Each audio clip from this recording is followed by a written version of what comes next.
there on the cliff waiting for this like monster or whatever to come and claim her as his like victim and murder her and eat her, whatever she thinks is going to happen. Nobody really was clear on that. They just know she has to be sacrificed. Well, instead, she feels like this like tickling of a breeze, and like it encircles her, and she's lifted up into the air, and it turns out it's, I think it was, I'm going to go with Zephyr, because he was always the nice one. I'm pretty sure he's the west wind. Yeah, Boreas is north. Yeah, it was Zephyr. We'll just say it's Zephyr. I'll look it up later and correct myself if I need to. So Zephyr wraps her up in a breeze and lifts her up and floats her away. And she ends up, like, it's such a long journey, she, like, falls asleep. And she's just cradled in this warm, you know, tropical breeze, whatever. And she wakes up and she's, like, at the front of this beautiful palace. And she goes inside and there's nobody there. But all of a sudden she feels, like, fingers, like, touching her. And they're, like, kind of talking to her, like whispering to her, but they're invisible. But they're like, we're your handmaidens. We're gonna prepare you for your husband. And she's like, okay, this isn't weird at all.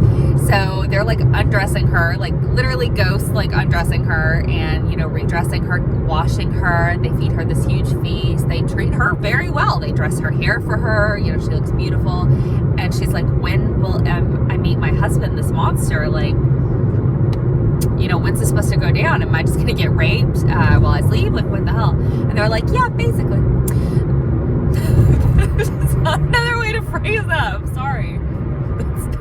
They're like, yeah. Oh, that's cool.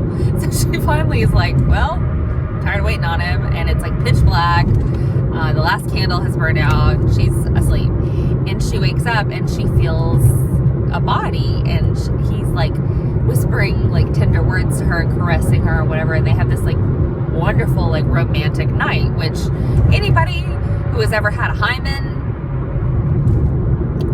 and had a first time with a man, that is not how it goes. I'm sorry, it's not, especially when you were as, you know, backwards and educated as like ancient Greece. Like, it's not like their mom sat them down and gave them a talk and told them what was going to happen. So I'm sure she was very surprised.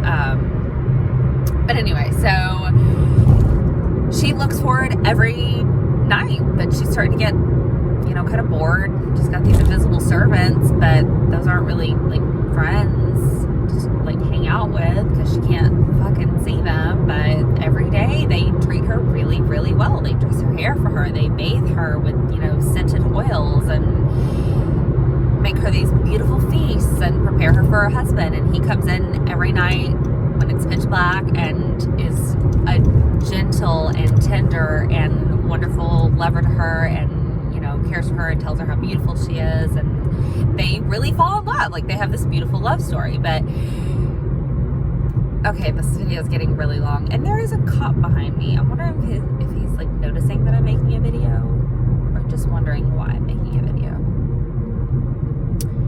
Anyway, I think part 2 will wait until tomorrow, because this is when it gets good, when she decides, I mean, an invisible lover is great.